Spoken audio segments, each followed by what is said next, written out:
Hopefully this thing has my mic in. So, I'm gonna give it a little bit of time for people to come in.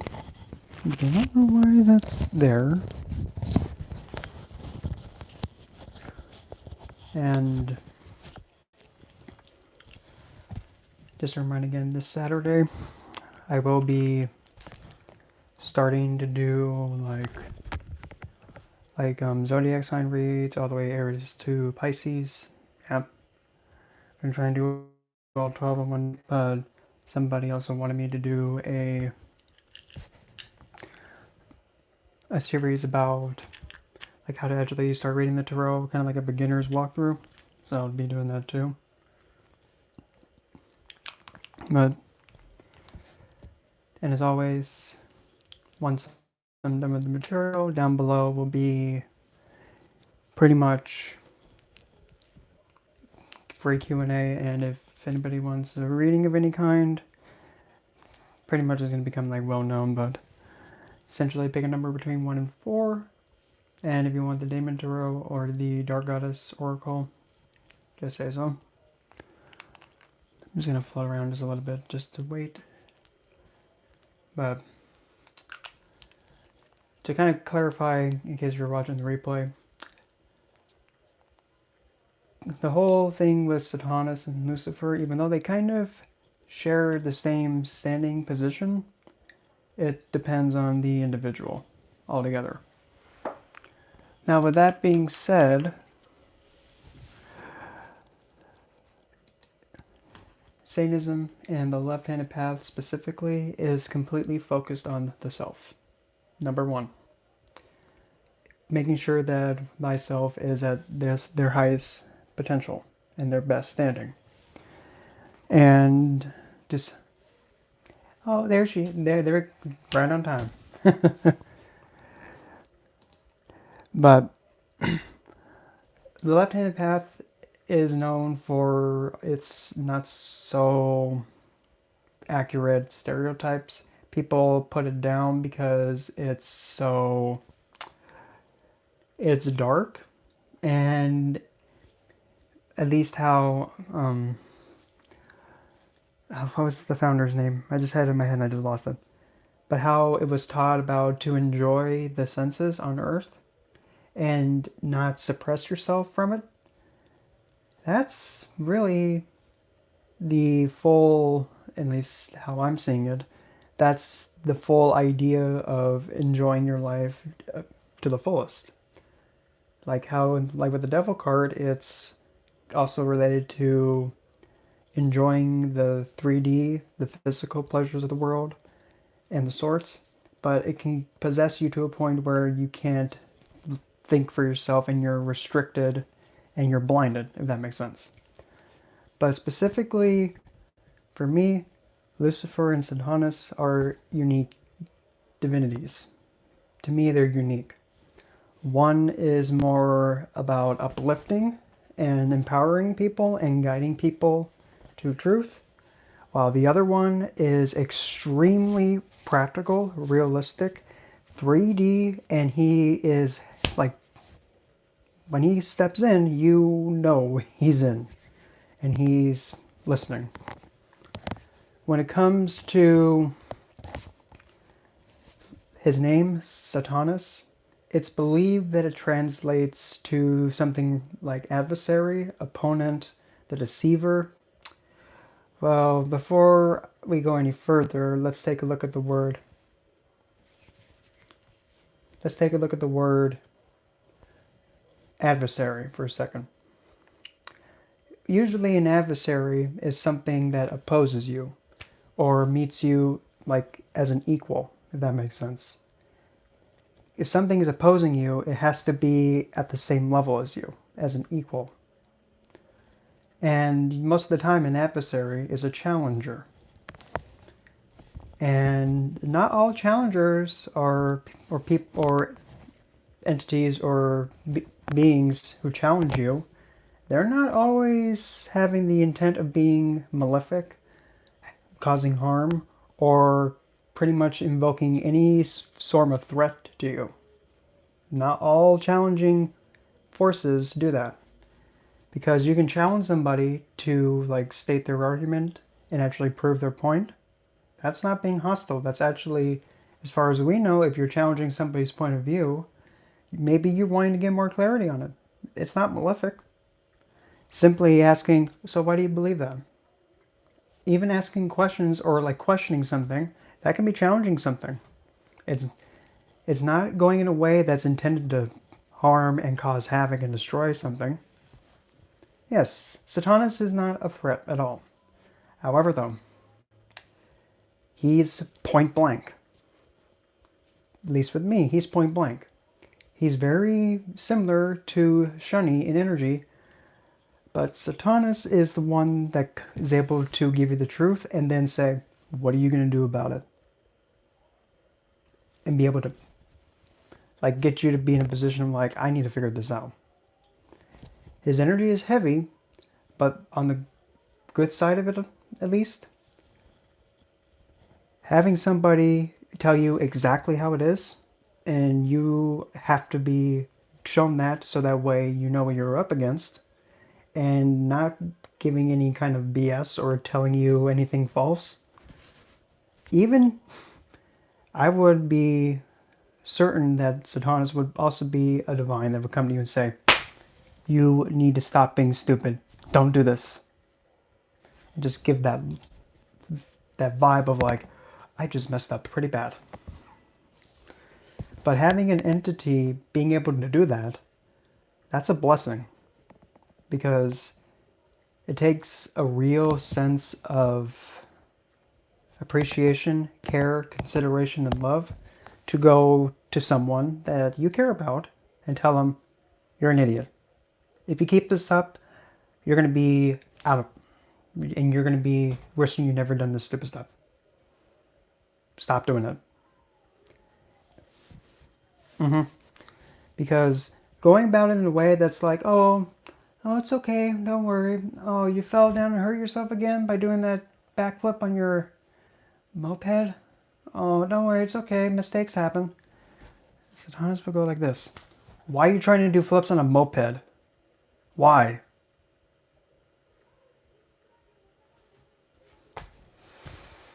Stop it. But also, similar to Shani 2, he shows reality. He shows this is how it is. He doesn't, yeah, of all the things I could think of as a moped, but he doesn't, he's not really all about being all woozy-wooey. Not at all. He's, one of the things that I've noticed, he's about survival. You have to survive. And if you don't make yourself survive, it doesn't matter what else you want or think about. None of that matters. If you're not surviving, you don't need to be thinking about anything else except trying to get yourself and maintain yourself. And actually, that kind of philosophy is the core to literally every human being on this planet.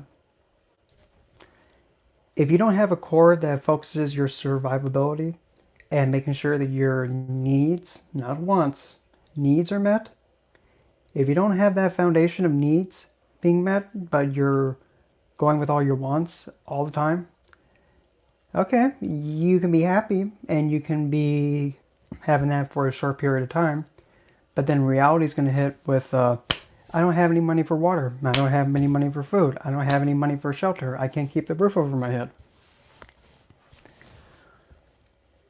In astrology, there's the planet Saturn, which I believe is also associated with Satanus, if I'm correct. If I'm incorrect, let me know. But I believe his day is Monday, if I'm correct. If I'm wrong, somebody who knows more than me in this subject. There. And the thing, too, again, Satanus is very, he's like Shani. In Vedic astrology, Shani is Saturn. He's not, in the way that I'm describing it, don't think that I'm like saying that he's like okay, Monday, good. He doesn't come in as like a servant to be like fanning you all the time. No, no, no, no, no, no, no, no. The idea of that is that he comes in to help serve and help guide you, if that makes sense. And even as I was going back with his name, being an opponent, usually, or as an adversary, is somebody who challenges you. And not everybody that challenges you is out there to harm you. They're challenging you to test you, to see if you've learned, if you've grown, and to see if you're ready to proceed more and farther throughout your life. Because if you're not ready, you're not going forward with it. That's the cold hard truth.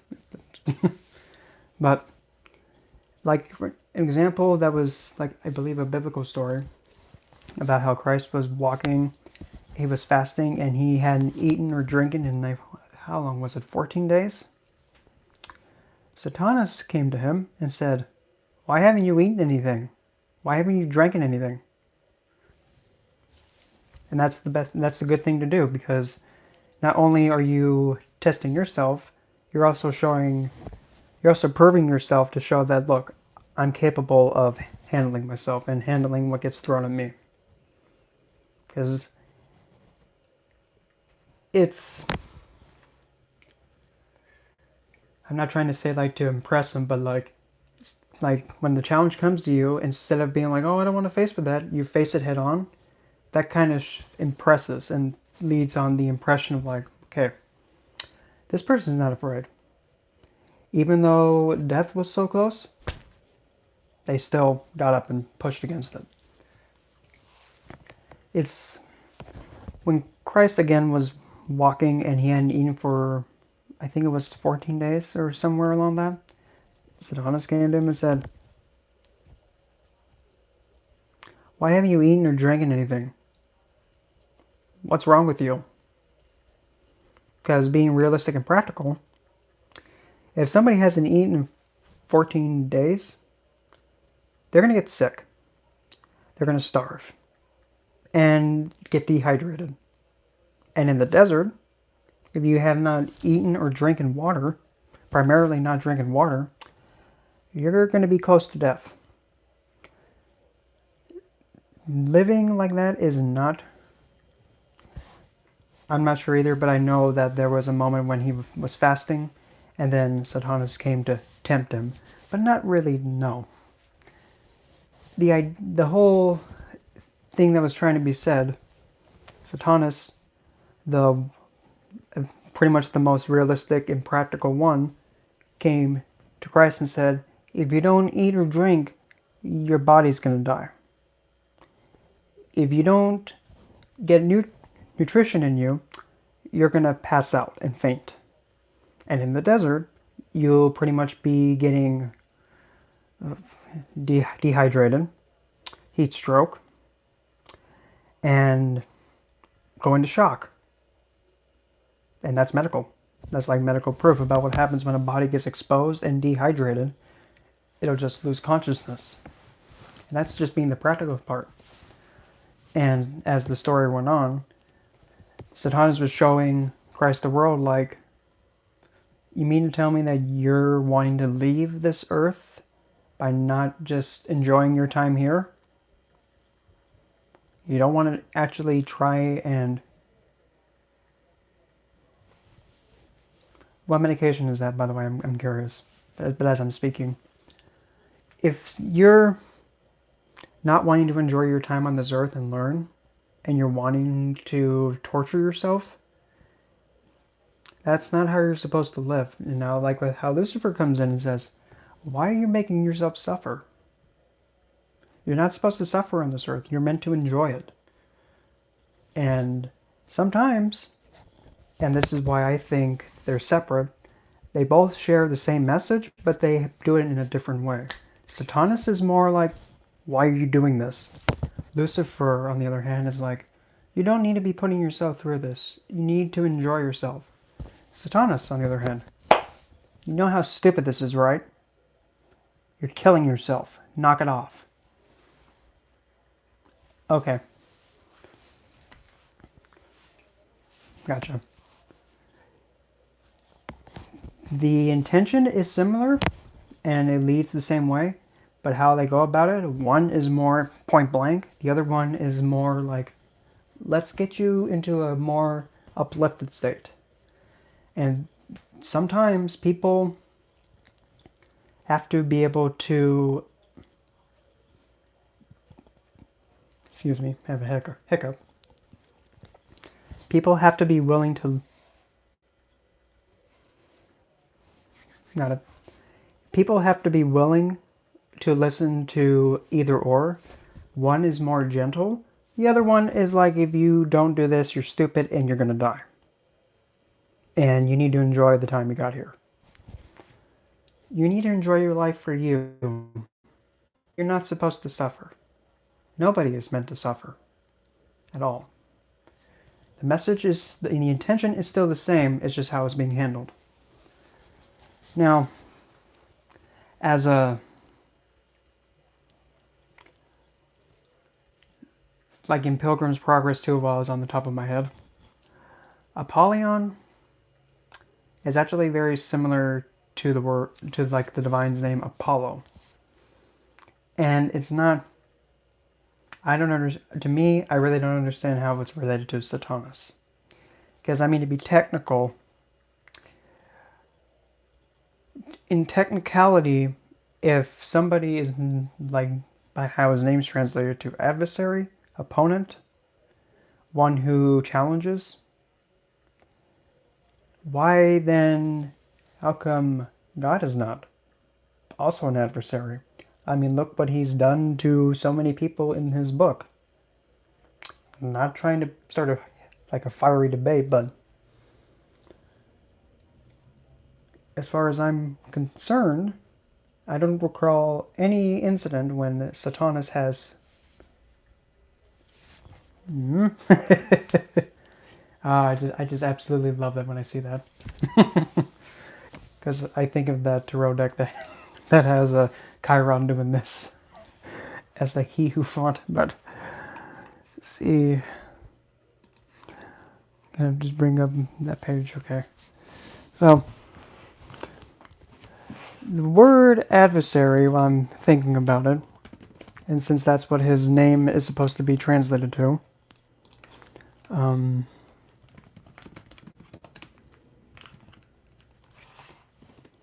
we're going to be taking I'm going to be taking a look at the word adversary in the thesaurus.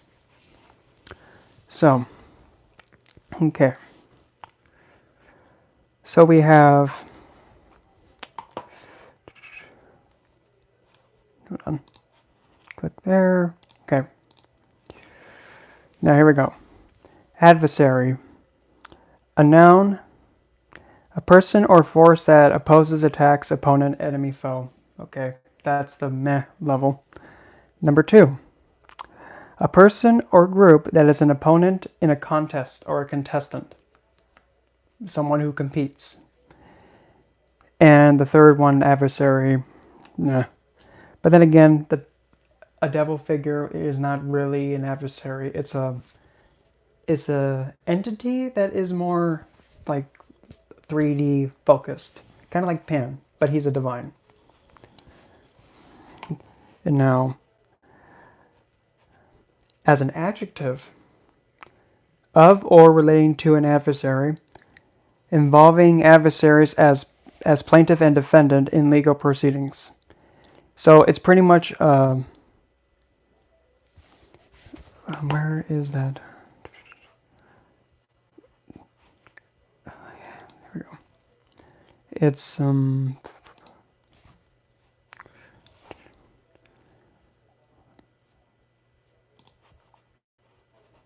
we go. So, usually if something has some malefic intent to it, someone who's like an opponent, it could be like your best friend. Like what I said before, not all the time is your adversary meant to be out there to harm you or cause you any pain or suffering. If something opposes you, And if it's challenging you to test you to see if you've grown and you've learned the lesson, that's completely different than, you have an opponent that's coming at you wanting to stab you, or coming at you to wanting to like take control and over you. That's completely different. That kind of an adversary is malefically driven. The sole intent is for someone to be hurt and cause harm, while the other is actually competing to test you. Sometimes compete with you. Kind of just like to see, and also maybe sometimes too, the person that you're competing against or your opponent, sometimes they can actually inspire you to push yourself a little harder and do better. But that's none of my business. And that's also another aspect of Satanus too.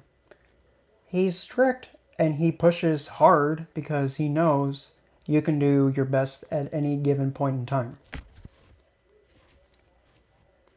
And if that's the case, it shouldn't matter how it's put to you from him, because at the end of the day, he knows that you can do better. And if you can do better, and if he's telling you that, don't you think, wait a minute, if he's telling me I can do better, and he knows that I can do better, and he's telling me that, I have so much hidden potential. Why aren't I putting it to work then? Yes, because when you're pushing yourself to your limit, and of course you have to be realistic, and here we go again, you have to know your limits and know when you've reached them. But when you get to your maximum output that you can go to, that's when you stop, scooch back a little bit, and then just keep pushing. Or it's kind of like working a muscle. You don't expect, to be able to lift. If you're lifting 50-pound weights, you don't want to go from 50 and then after 50, okay, I can do 50, no problem. I think I'm going to go 200. Nope, that's not going to work. And when you try and doing that, you're going to strain a muscle. You have to build up a little bit, and then you think, okay, 50, I'm going to see if I can do 100. Okay, I can't do 100, I'm going to go to 75. You're training your limits. You're making sure that you can withstand with whatever. You're kind of building a tolerance to it. And the thing is, he knows where your limits are. And he's very phenomenal in exactly telling you where you can improve on and you need to improve on, and you can push so much better. And as a planet, Saturn, he's the one that gives you the results of everything. All the decisions and choices you made, when he transits a house, that house, he comes in and then he gives you the results of how that house is doing. If you've been doing what you're supposed to do when Saturn transits, you'll come to find out, wow. I mean, I'm an example. Saturn transited my ascendant in Lugna. So essentially the results of my entire being so far got dropped on me. And probably the biggest thing that I've gotten was actually my partner actually wanted to reinstate her vows. As soon as Saturn stepped right on my ascendant and moon, because my moon's on my ascendant, transited, it's like, well, there's your results, kid. Oh, what I wanted? Yeah, because I put in the work and I pushed myself through it. And I didn't let anything stop me. But still, the whole idea of with Satanus, he tells you exactly how it is. He's also very reliable. Very reliable. And sometimes, if one is not really that well acquainted with his energy, they may think, I'm not sure if he hears me. The moment that you are trying to go towards him at all, he knows. He completely knows. And with that in mind, if he knows you're coming towards him to ask for some help, or just sit with him and focus and meditate with him, he already knows. And if he already knows you're coming towards him, don't you think he's paying attention? I think so. And one of the great things like how Shunny is too. He's also the one that favors those who are outcasted, the ones that aren't deemed acceptable in society. Satanus is the same way. He favors those that are pretty much seen as not welcomed. And I mean, I have seen countless times, and I've actually have seen people think it's okay to go up to somebody who's aligned with Satanus and be all like, "Oh, you're one of those people?" That that agitates me. That really does get that gets me going. I even stuttered. But still, that really gets me. That makes me really just want to figure out, okay, who did that then? And then just tell them, look, if you don't have anything nice to say, or if you're going to be doing a really uncalled for gesture like that, if you think that's okay, well, how about this? It's the same thing. Really, it's the same thing. It's very rude, it's inconsiderate, and it's degrading. Because really, what that's doing is that you're telling somebody that they're malefic, they are animalistic, and they don't have a human sense of awareness and soul and heart. It's not proper and it's rude. To me, it's like, why would you do that to somebody? If you don't know them and if you're judging someone based on their appearance, that's okay. If you're judging someone based on their appearance, okay, if you that's how you wanted to go, okay. Now you get to sit in the hot seat, and now we get to roast you like a, well, I don't know. I guess we'll roast you like a roasted honey nut peanut. And then after we're done with you, just be like, okay, so you're done? Yep, okay. So get the cross out and then tell them, okay, if you see this, what if I was to tell you this is actually like the thing between a guy's legs that gets erect and points. That's what the cross is made from. Thank you, Amethyst Rose, for that one. Yeah, I cannot unsee that. I'm sorry. I cannot unsee that. Once I watched her video and she said that, I'm like, every time I see a cross or a T, a lowercase t, I'm going to just think that, like, why on earth is that how it's that? Why? Because really, that's that's really what it is. It's actually it's a fertility symbol. And it sounds even weird when it was saying like, well, Christ was hung on the cross. Okay. Oh, that's just so vulgar. I'm so sorry. But we're all ladies and gentlemen here. If there's any gentlemen in here. But still. Again, really, Satanus has the same intent as Lucifer does. He wants to tell you to live your life for your best, but the way he goes about it is in a way that's like, if you don't do this, you're going to suffer and you're going to die. But he's not going to cause it to you because you're causing it to yourself. He's bringing the truth to you how it is. This is how it is. If you don't change your ways, this is what's going to happen. Though, like how Saturn, when he transits, he shows you the reality of things. If you've been putting in the work and the effort, and if you stayed focused on it, you'll get it. Satanus assures you of what you invest towards, you'll get back. Somehow, some way, you'll be gaining back from your effort. While Lucifer wants people to be out of suffering altogether. And with Vedic astrology, funny enough, Venus and Saturn are the best friends, the two most closest planets to each other.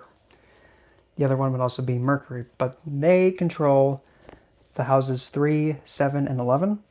Those three houses are the houses of worldly desires.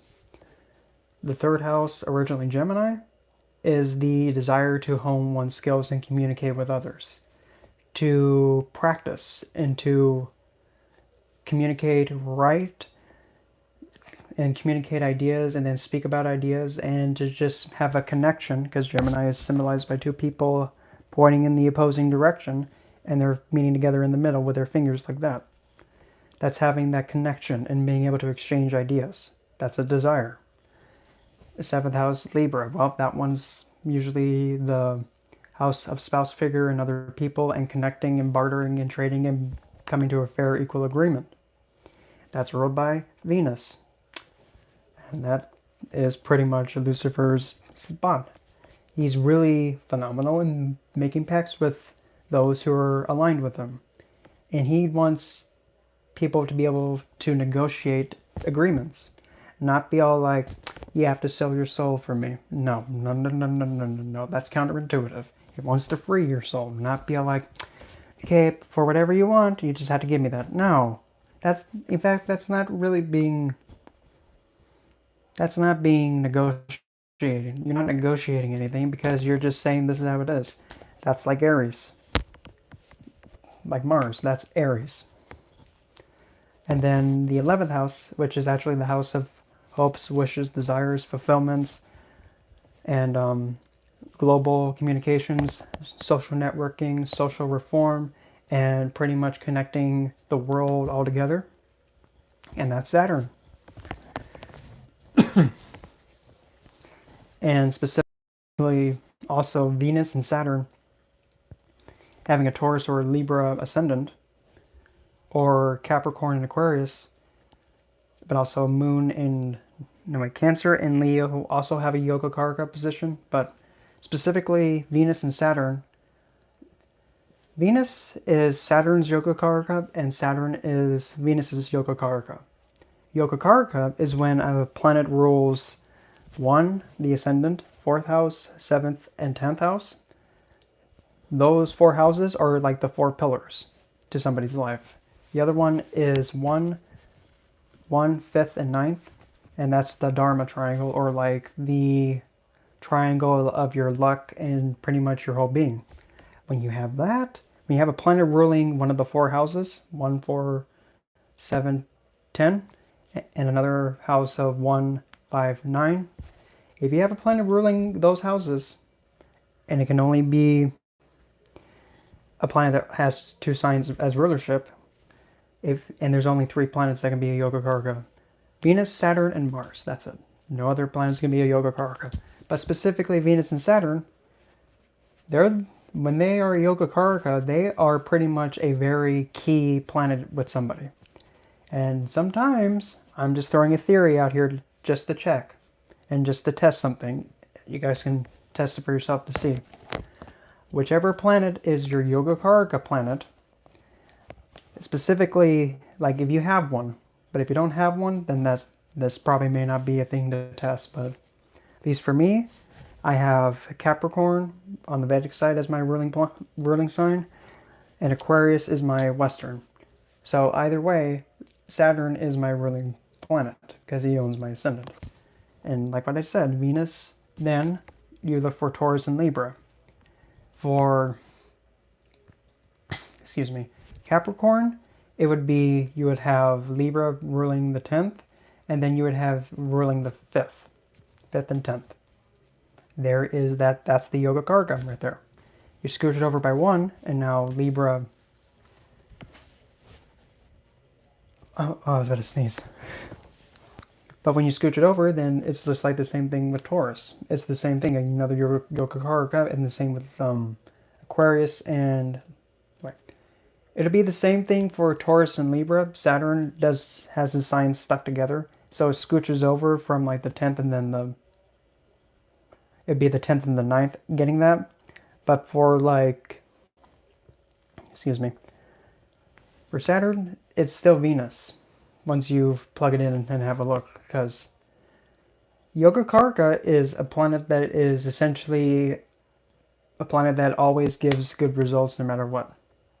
Because that's its intention, ruling the houses of luck and then your 4 pillars.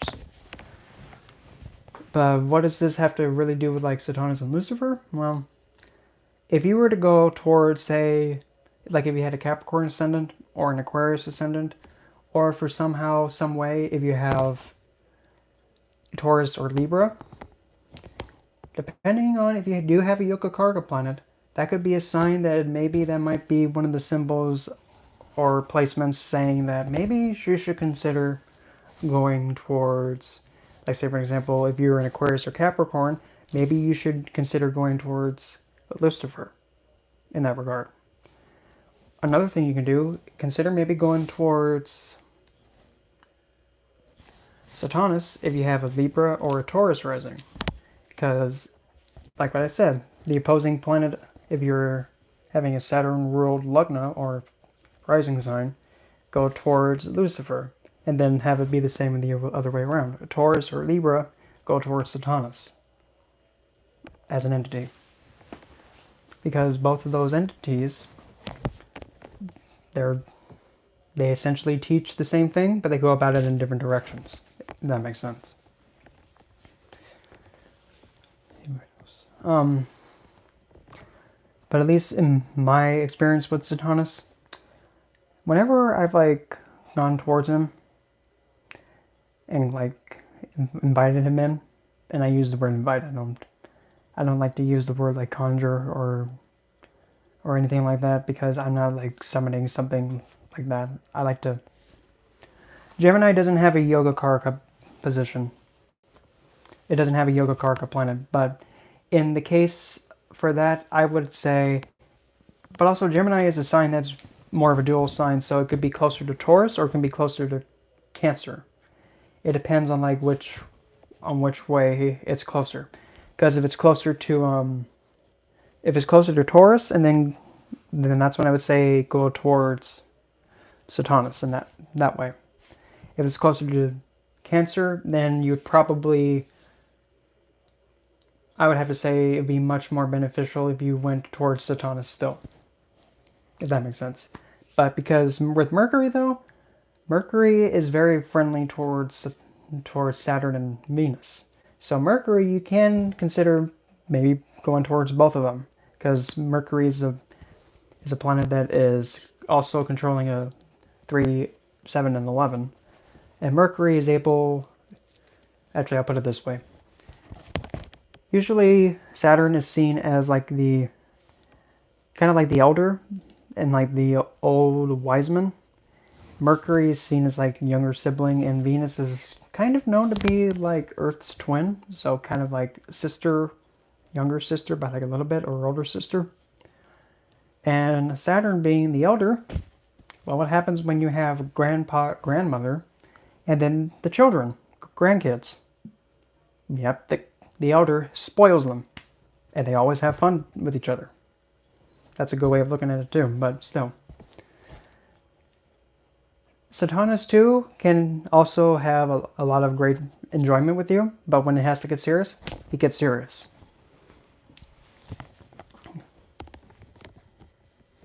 Well, then, if you've already begun, then you're good. You're good. But don't ever take like what I'm saying, because what I'm saying is just a suggestion to, in case if somebody wants to like consider going towards, to see like based on their placements, just to see which, because at the end result, both of them push for the same outcome. They do. It's just depending on which one is more suited to help guide you towards that way. I'm just, again, theorizing, because nothing I say is fact about this. It's just a theory that came up in my head. And until it's proven, I don't want anyone to take it as set in stone. Because like what I said at the very... And now they're already starting to make movements. But like what I've said in the beginning, whenever you're interacting with some entity, specifically like with Satanus, Lucifer, any of them, what happens between you and them is usually only your experience, if that makes sense. You know what's happened and what hasn't happened, while everybody else, they have their own experiences, but sometimes there's a common similarity between people, and sometimes there isn't. Because there are some people, kind of like how they take, like their experience with summoning, like, the devil, and then it's just like the stereotype one. That's not Satanus and that's not Lucifer. That's buying into a man-made. I'm just gonna put it the way that it is. It's a man-made entity or servitor that just got named the same thing and is being used to harness people's energy and attention. They're taking all that and they're being given that from that entity that's absorbing it all. And it's also really just a fear tactic. It's meant to intimidate. If you don't believe what we say, you're going to hell. Like, that's not really the intention, and you're not supposed to be using a religious belief as a weapon. That's like picking up one's divines and then brandishing them. No, you're not supposed to do that. Because, exactly. And that's the best I can come with it. Way I can go about it. You're not supposed to be swinging your beliefs around like if it's a flail. No. The only thing that you can do is share your viewpoint and your experiences and know what's right based on your experiences and what you've encountered. But once you've done that, you cannot go about saying, well, your faith's wrong. How do you know? Have you gone towards Satanus or Lucifer or any of them yet? If you haven't, then you can't say a thing. Well, it says here in the book that he did this. Did you see him do it? Did you actually experience him yourself? No. Then why are you talking about him then if you don't even know? As far as you know, you might go towards him and all of a sudden he's just very calm, well organized, and just nice to meet you. Very order and structured. But when he speaks, he makes you be able to listen. That's not being malefic or dangerous. He's making a good impression. And that's usually how one should be towards any new entity in the first place. If you can't go to anybody else, heck, if you can't go to another human being in a way that's respectful and kind of, trying to set a good impression, okay, even like going for a job interview, if you can't do that with another human being, but you're saying how horrible an entity is, no. Because like what I've said, treat and go towards any other spirit or entity as if it was a human being itself. If you treat it like it's a human being and you're considerate towards it the exact same way, you'll be surprised. It'd be like, huh. It was actually very simple to go towards whichever entity here. Pretty much all that I did was I did research and I did my time and I just pretty much made sure that I made myself and the space as good as I could to pretty much make them feel at home. That's being hospitable. And when you put in the work and the time and the investment with it, you'll be surprised how quick things progress. But if you're somebody who's thinking also, well, I want this desire so bad, but I'm going to try and see if Satanus will help me with it. What? That wasn't supposed to happen. Sorry about that. My phone just froze. But going towards Satanus and thinking that you're gonna outsmart him. What did I say in the very beginning? He already knows if you're going towards him, even before you do it.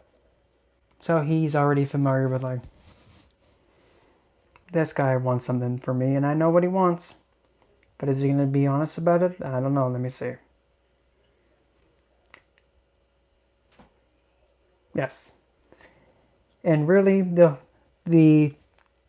part of the hiccup that makes people kind of get a little bit intimidated and they say not what they're feeling is because usually, and just based on how the collective is, they're afraid to actually speak the truth and be afraid that how he's going to respond is going to hurt them. But again, we got to go to the very beginning of all this. Until you've actually interacted with him yourself, you don't know. And don't mind that.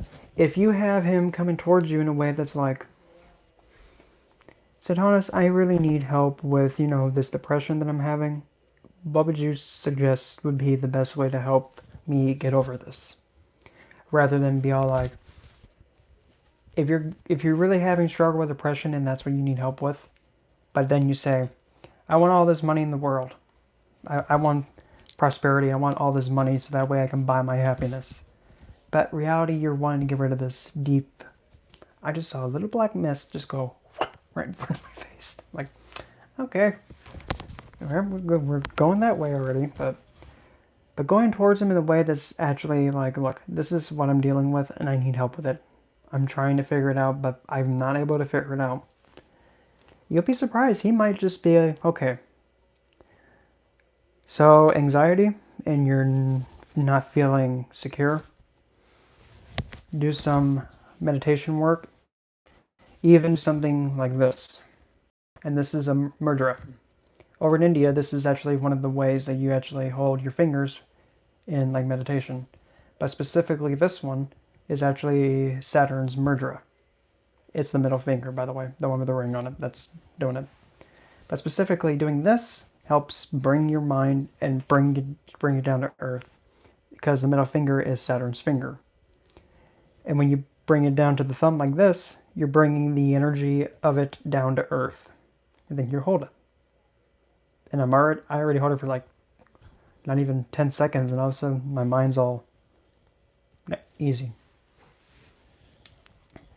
But stuff like that, he'll actually help advise you and give you the reality of combating whatever issue you're going up against.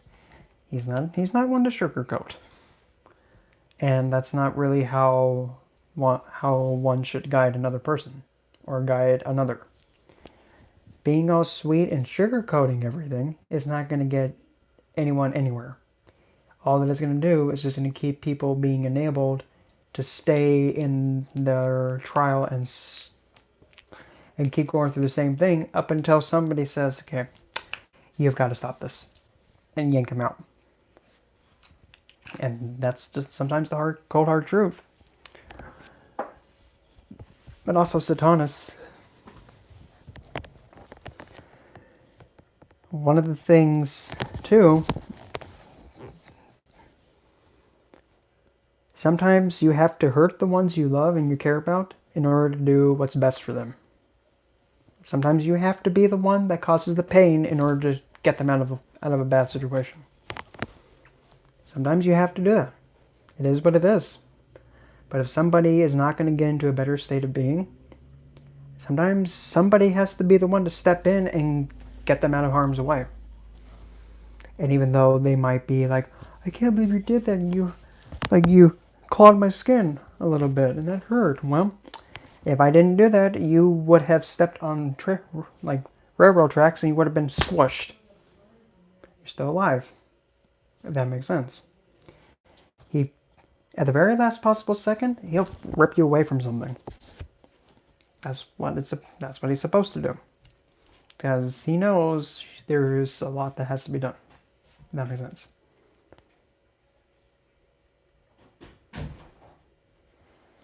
Anyway. Other than that, that's pretty much really that I can think of off the top of my head for right now. I'm going to just check to see how much battery I have left. Okay.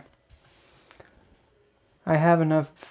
If anybody wants a card read at all, if anybody wants anything at all, just say so. I think I have enough power for one reading or one card or any questions and the whatnot. I'll make it like the last 10 minutes. Somebody wants one. Now's the time to wave your hands like a giddy schoolgirl at like a Korean pop concert or something. Like, oh, notice me, guys.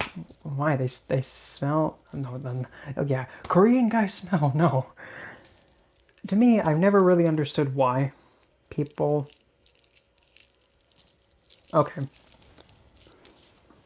Demon Tarot or Dark Goddesses. I've never really understood why. Okay. Sure, hand up. Okay. So, okay, I'll do I'll do Kelly and whom and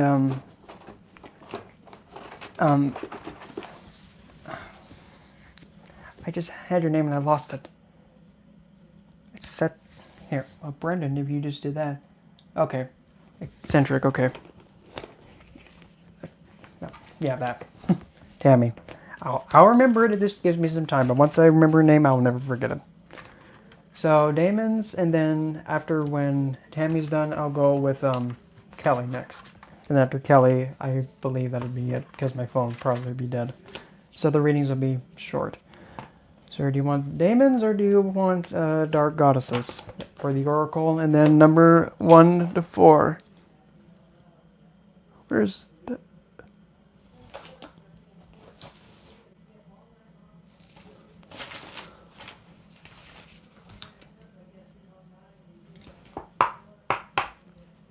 Where did I put that deck? Oh wait, right in front of my face.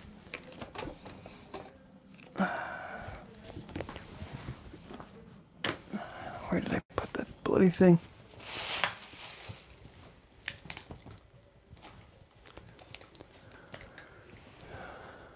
Ay, ay, ay, what a headache.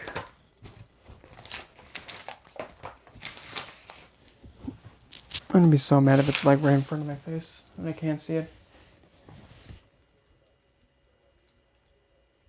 Okay, Lunatube, okay. So, demons it is for the first one, and then the number between 1 and 4. Okay. But after this, I can't throw any more because probably my phone's going to be dead. So the readings will be kind of short and sweet. Okay, so Tammy, what number is it? 1 to 4? And what am I looking into? I just got to find the right card. Come on, come on.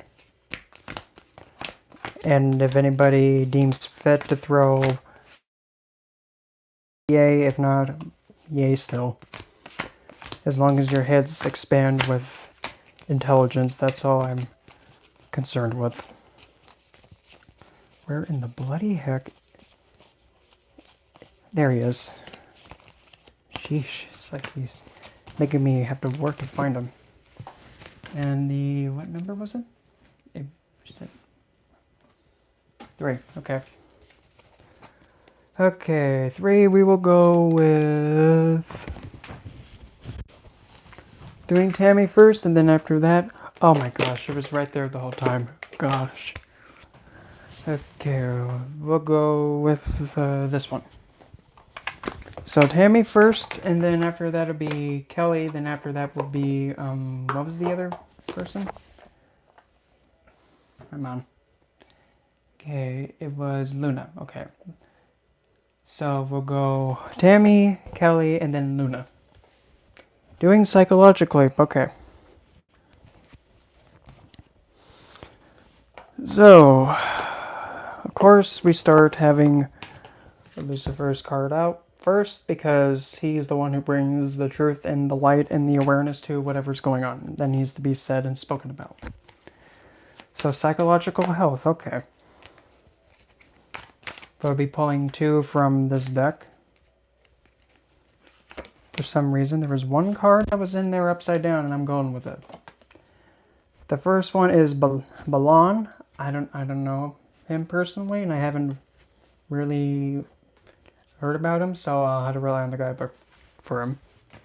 So we have Balon, and then our next one will be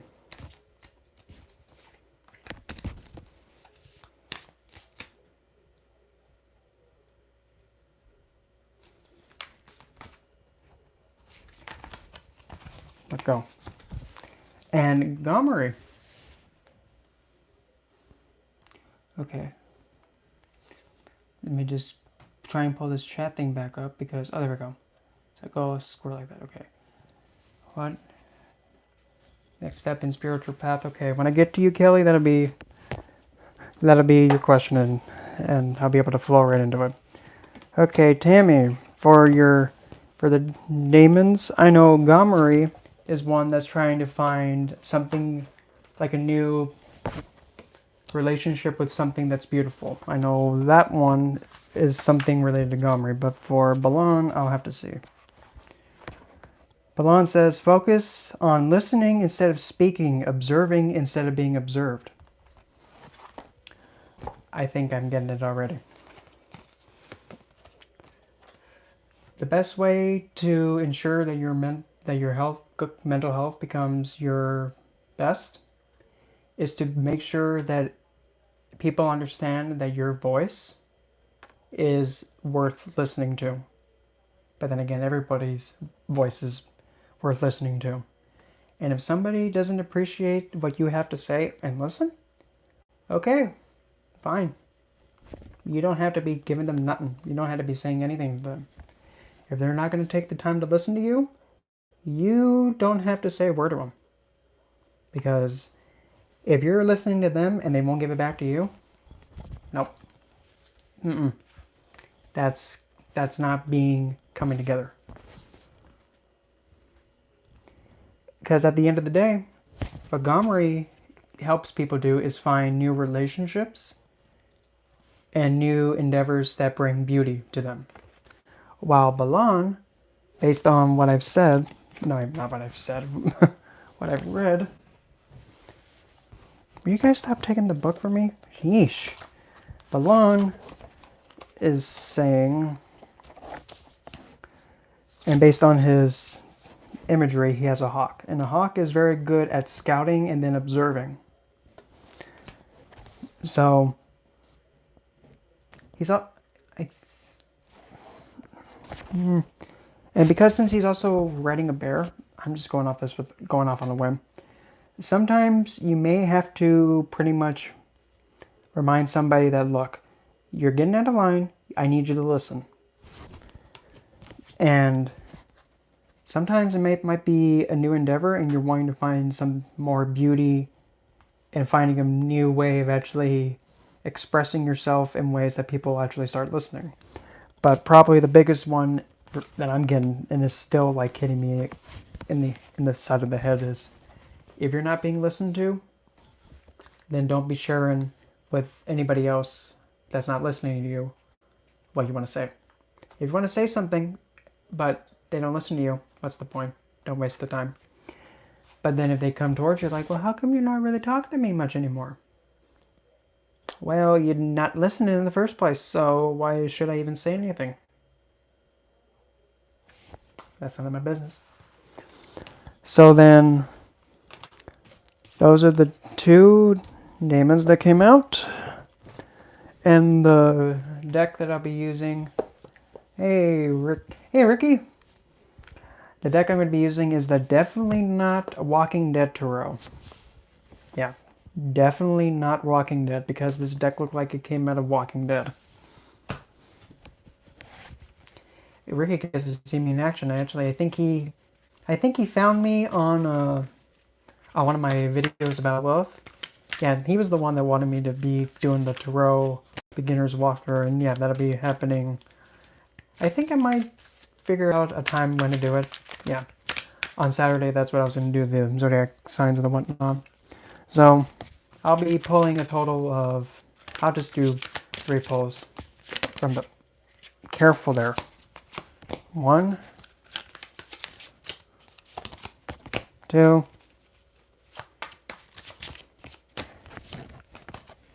3. Now, keep in mind, this is not a really... Oh, good. And that should be every day. Lilith is one that's like, do what you want to do, and if they don't like it, well, not my problem. So, first card come out is the Page of Swords. The next one is the Nine of Swords. And the last one's Death. Now, you're probably looking at this and you're probably thinking, oh my Lord Lanta, that is terrifying.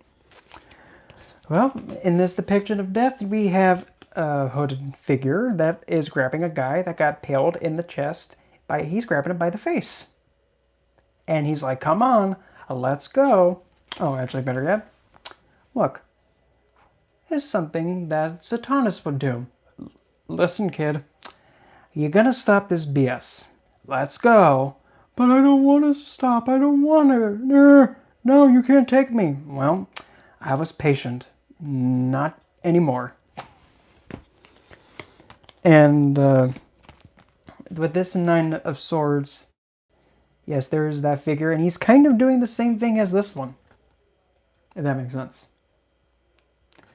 But in reality, though, okay, 10%. I'm gonna try something. Hold on. I'm gonna try and maybe that might help. Yeah, there we go.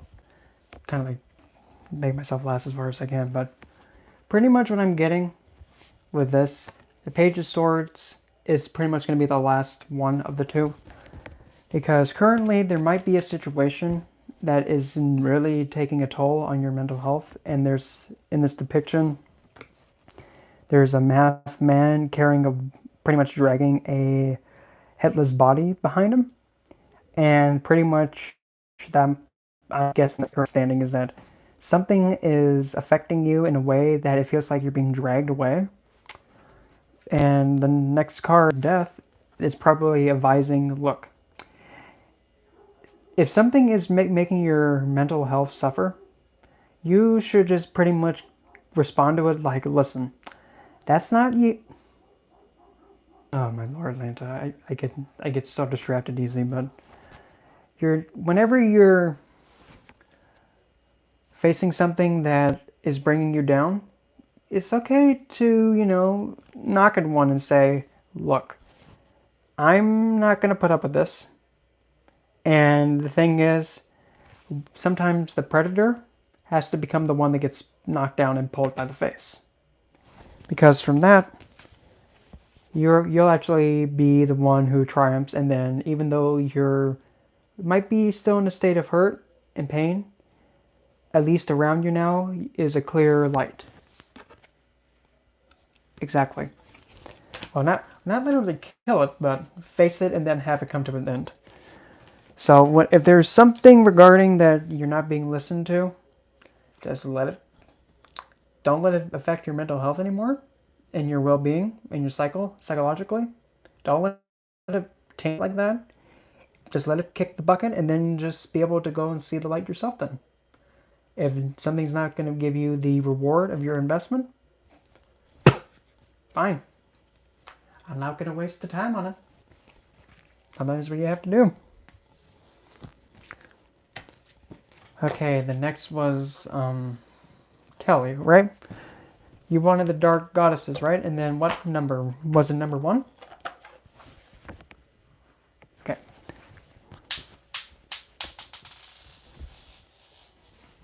I have no idea what that was, but okay. So Kelly's number was 1, so I'm going to go grab that one. I'm looking right at it. I have about 30 decks, so that way yeah, I have quite the amount of card stock to throw. Okay. So Dark Goddess, as they go, like the first one to come out is the one that pretty much is the one in favor. Pretty much the one that's the most in tune with your energy right now. The second one to come out is the one that's kind of like how you pretty much need to look up to this goddess and what she can teach you and how she advises you. And then the other one is like, God, please don't forget this. Don't forget that you know how to do this. You don't want to go through this again. Okay, Goddess in Power. Dear Woman, for temptation. Well, you might be in circumstances that are sometimes a little bit too good to be true. Or you might be trying to get someone to be a little bit more, just relax, dude. Calm down. You're being too serious, dude. Just have some fun. Chill. Nothing bad's gonna happen to you. Relax. If something is not going your way, just chill. Have some fun with it. Maybe there's a circumstance that is being taken too seriously, and sometimes you might have to be in a state to lighten up a little bit. Possibly. You must seek out Izume for persuasion. Wasn't I just saying, oh come on, just relax a little bit. Have fun. Izume, in Japanese mythology, was actually known to make Amaterasu come out of hiding and actually have her come out and shine on the world again. So possibly regarding, I believe, was it your spiritual path?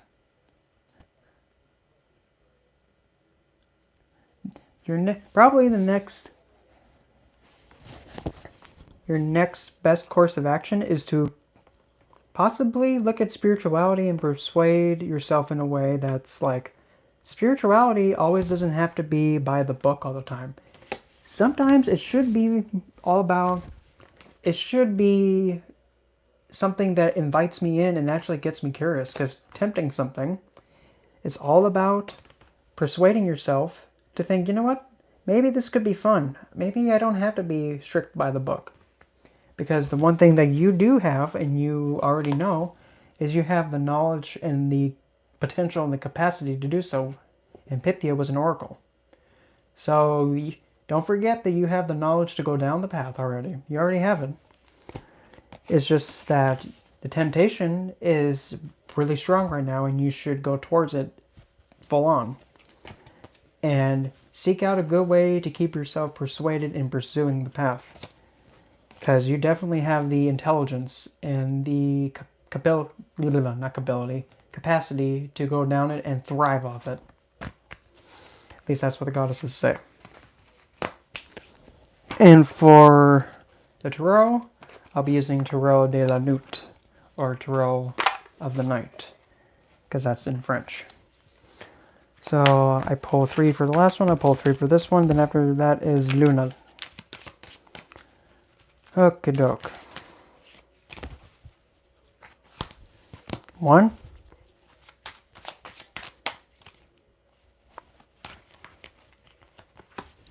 2.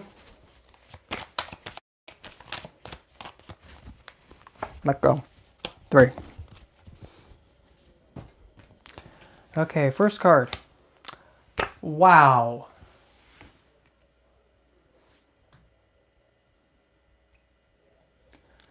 I would, if I could, I would, Ricky. It's just my phone is going to die pretty soon. I don't want, to be reading and all of a sudden get cut off, and then, yeah, that wouldn't be good. But, what were you saying? The moon, dude.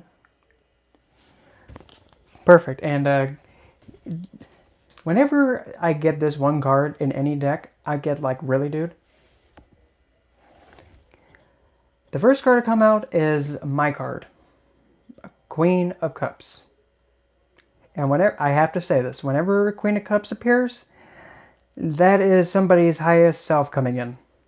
It is somebody's highest potential standpoint, like the highest they can be, saying, yoo-hoo, I'm here, I'm loud and clear, time to listen. But specifically with this depiction, and about spirituality, you're in the perfect position to connect with your highest self in this given moment right now. And that can be very going alongside with temptation. Your higher self is tempting you and wanting you to pursue it right now. And even though you might have had some experiences in the past that are like trying to hold you back from it, deep down, now's the time. Go towards wherever your intuition is pulling you towards. Because again, now we're going again with another intuition card, the High Priestess. And these are very strong moon energies. You have water and water in Cancer. Actually, both of these ones do have a Cancerian element to it, the Divine Mother. That's pretty intuitive. And then Ace of Wands at the end for a passion.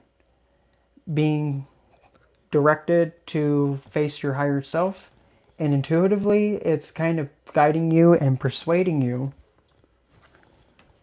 because you have the willpower and the capacity to pursue it. There we go. And again, with the Queen of Cups there, I have to say you have the best potential as of now to go face first into your spiritual path, whichever you feel is correct, If you're having the feeling of like, I need to go this way, I need to do this, do it. Just do it. If somebody says, I don't know if you should do that, completely ignore them. If your intuitive side is telling you, go this way, go it. But of course, don't be going to something that's not going to be good for your safety, if that makes sense.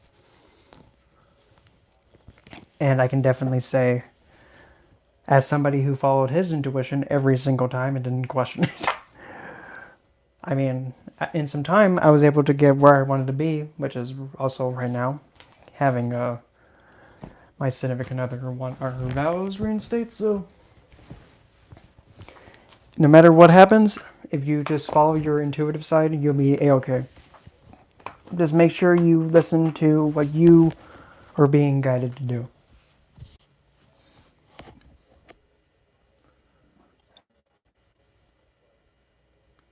Perfect. Because the most that somebody else can do is only advise you. That's it. They can only suggest. Okay, now where's the other individual? Luna. Where did she go? Okay. Okay, so... No, Dark Goddess number 2. Kendra's here! Kendra! Oh my god. I'm sorry. Every time when I see Kendra, I just get excited. Because she's the one who got me all tied up with Lilith. But I'm happy with that. So let's see. Dark Goddess number 2. Next step on shadow work. Okay,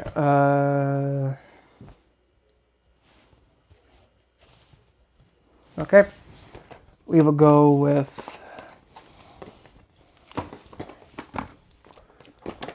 that one. Whoops. Which one was it? Was it Dark Goddess? Number 2? Perfect. Okie doke.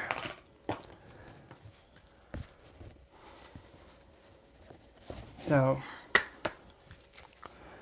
regarding the shadow work, and just like the last one, first one to come out is Goddess in Power, and then the next one to come out is the one that's going to be the one you have to pretty much go towards and get guidance from, or you have to lead by her, not lead by her example, but also pretty much like look up to her and follow her example, so that way she can help you get past it. And then the third one is telling you, don't forget this. You've already surpassed it. Goddess in Power. Skod, or Skadi, from Norse mythology.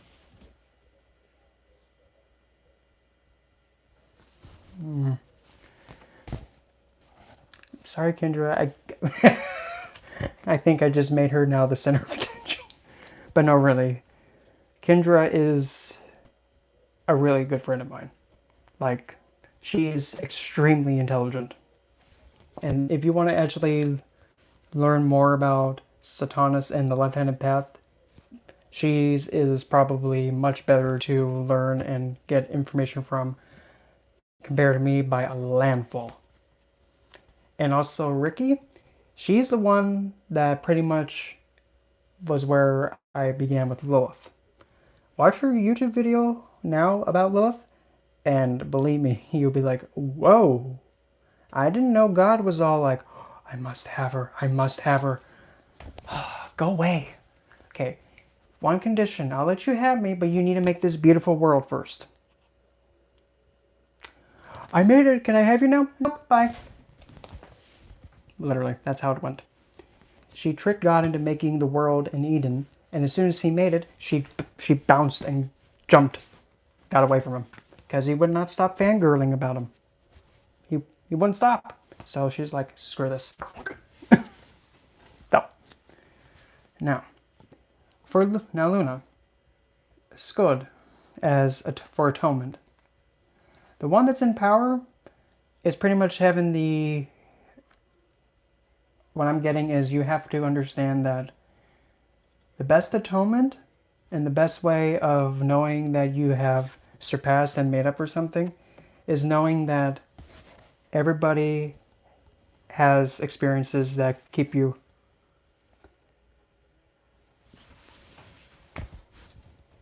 I mean, if I had hair, if I had hair, I would flip it, but I gotta cut off. But atonement is something that only the inner self can know. Like if somebody's atoned for their mistakes, only they can feel that they've atoned. Nothing else can tell them that, only them.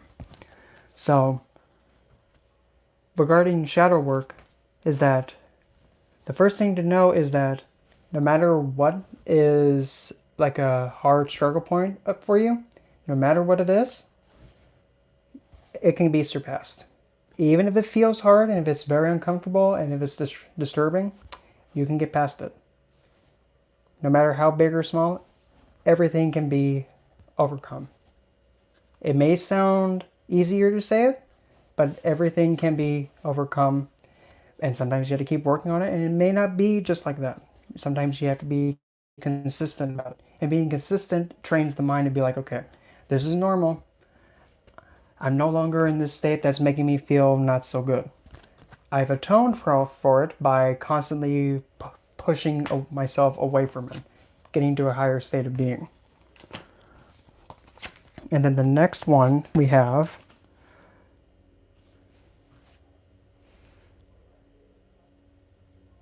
Mott.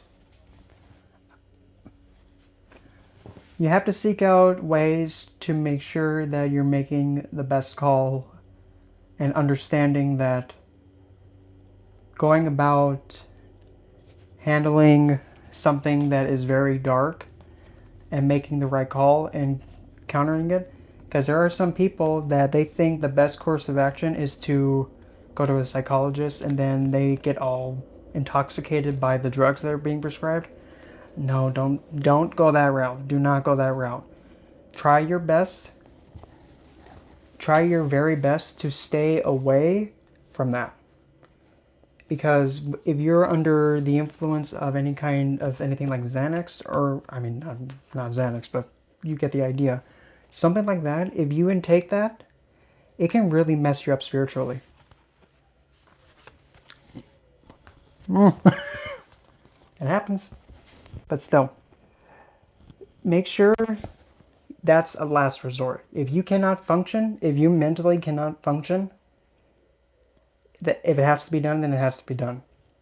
But always try your best to find some way to anchor you. Because once you're anchored and you're grounded, you won't be having those thoughts of going off the hinge and just being unstable. And having the ability, and even look how she's positioned. She's actually down on the ground and she's keeping herself low. She's being close to the earth. And she's also not really looking about what's above her head. She's like this.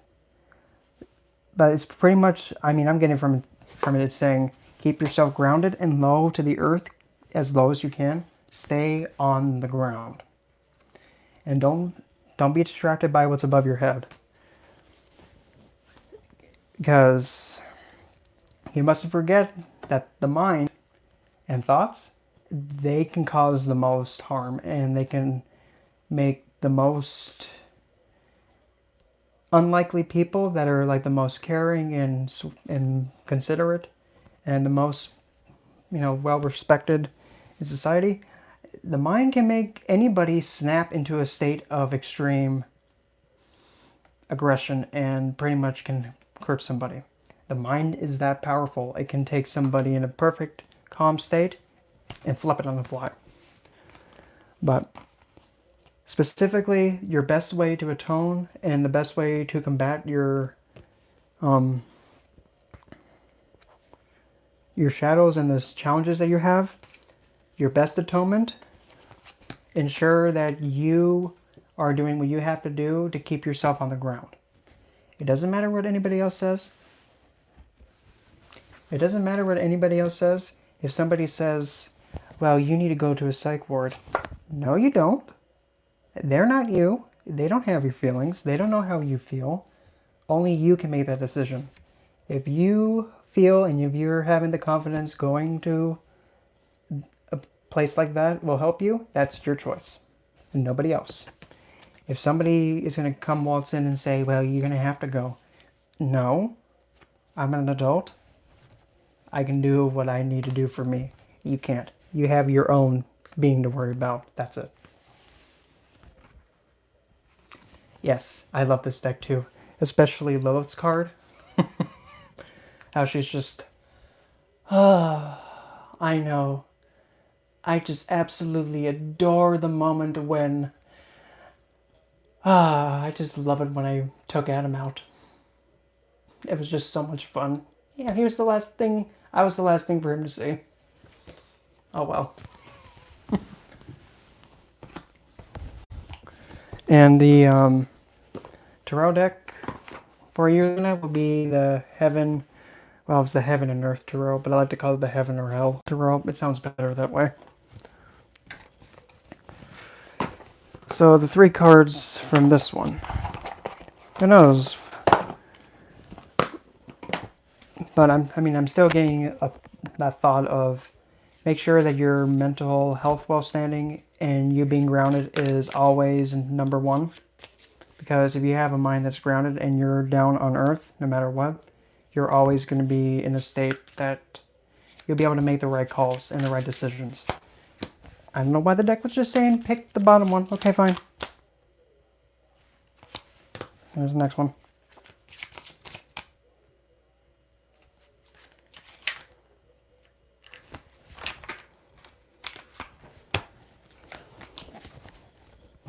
Okay. Again, the same message came out again.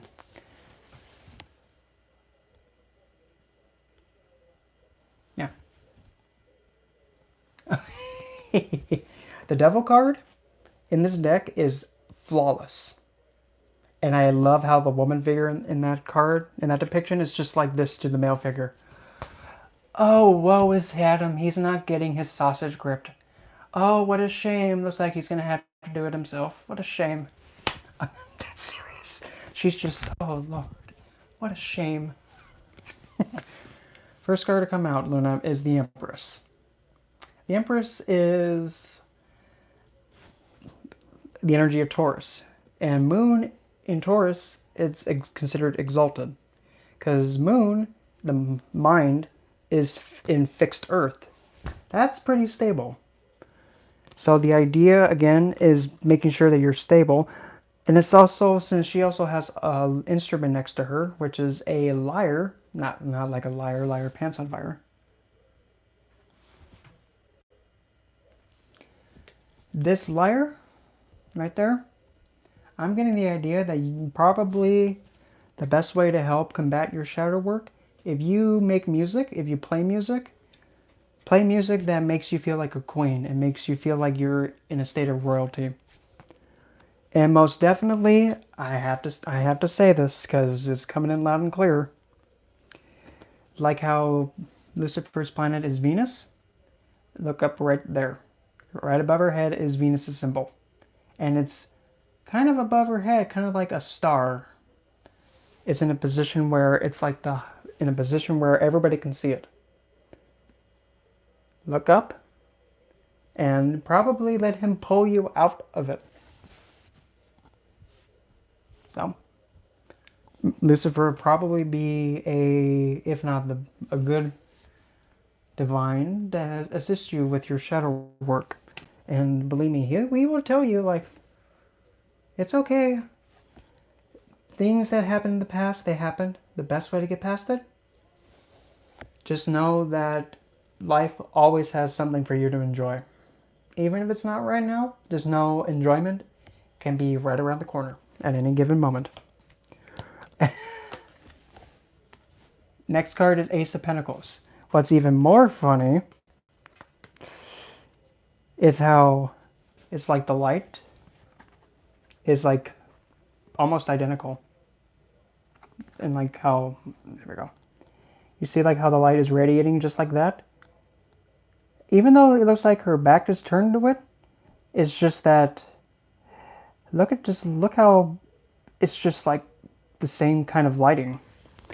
But specifically, it being the Ace of Pentacles, you have since we're talking about shadow work in the mind and the stability, you have two of the probably most grounded cards right here. So, having the most realistic, practical way of going about this, even also when playing music, you're taking two energies, water, which is emotions, and air, which is sound. When you merge the two together, you get music and you get creative expression. And like what I just said in the last thing about Lucifer, he's an artist. He wants to have the senses be enjoyed. When you play music, you're pleasing the sight, the sense of hearing, and also speaking. And Taurus rules the throat and the words that come out. Not the words that come out, the tone of voice. Like if it's an elegant voice, because it's said that when he speaks, it's like honey speaking. It's like, I can get addicted to listening to this. But still, having a way to express yourself may be one of the best ways to combat the shadow work. And the last one to come out is the Chariot. So I don't know why I just got this in my head. I'm just gonna go with it. The Chariot. Okay, milady, you ready to go? You ready to get stable, milady? Okay. Okay, we're gonna take you over to your perfect stability and being grounded. Really, because the Cancer, no, not the Cancer. The Chariot card, to me, is essentially when something goes Hong Kong Fooey face first at something. And I like how when I did that, I almost knocked my fan down, and I didn't even touch it. But just like the movement, yeah, just, okay. We know how to go about this right now. We know how the course of action to go. So let's go face first with it. Let's bring together our most grounded, creative sense of self-expression and not really give a bloody heck of what somebody says about it. Because everybody should be allowed to express how they feel.